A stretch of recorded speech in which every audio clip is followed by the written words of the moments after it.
And finally tonight, we remember Mexico's grand man of letters. Ray Suarez is back with that story.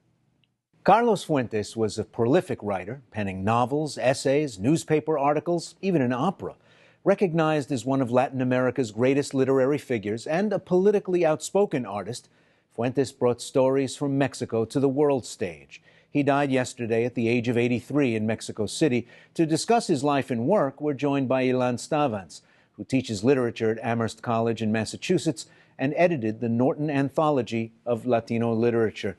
Professor Stavans, welcome back to the program. I keep hearing Carlos Fuentes referred to as a novelist, but that seems like too small a box to put him into. Yes, too small. I think he was a Renaissance man. He perfected the role of the international man of letters. And every time one of his kind dies, we think that the last public intellectual has passed away. I'm not going to fall into that kind of lazy thinking. There are others.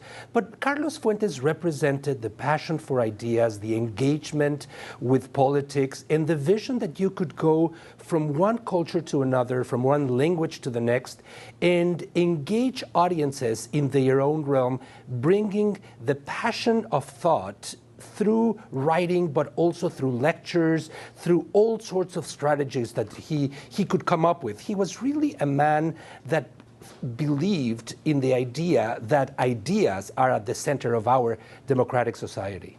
You know, in 2012, an American student who finishes high school, maybe goes on to college, is likely to read a Latin American writer. But take us back to 1958, when Fuentes' first novel appeared. It was a pretty different scene, wasn't it?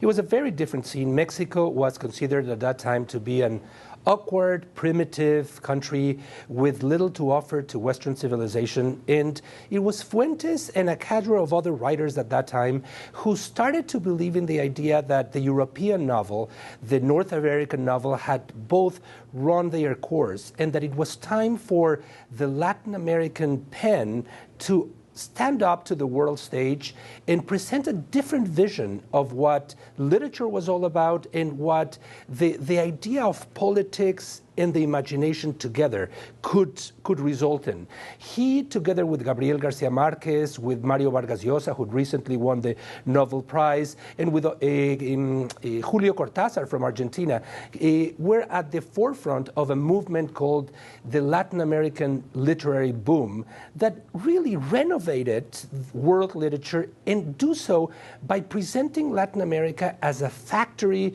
of dreams and as a factory of thought that others had to take into consideration. At one point, one of his friends and eventually his enemies, Octavio Paz, said that it was at that time that Latin America entered the banquet of the West, and it was thanks to these writers that it was possible to do so. Certainly, Fuentes was at the forefront of that movement. But he was hardly from central casting for that role, was he? I mean, this was a man who was born outside his country in Panama, into a diplomatic family, spent much of his formative years in the United States, didn't even really live in Mexico full-time until he was a teenager.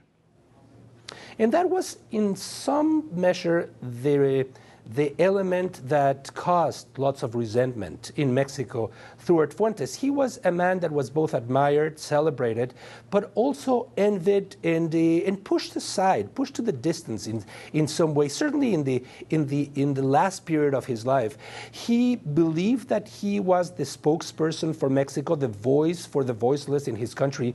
But many in his own country and in other parts of the world questioned to what extent did he really was he really part of Mexico? And I think that we finally have gone beyond that kind of stereotypical approach.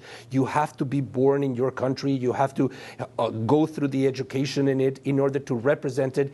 He was a global man that had as its base Mexico. Professor, we'll continue our conversation online. Ilan Stavans, thanks for joining us.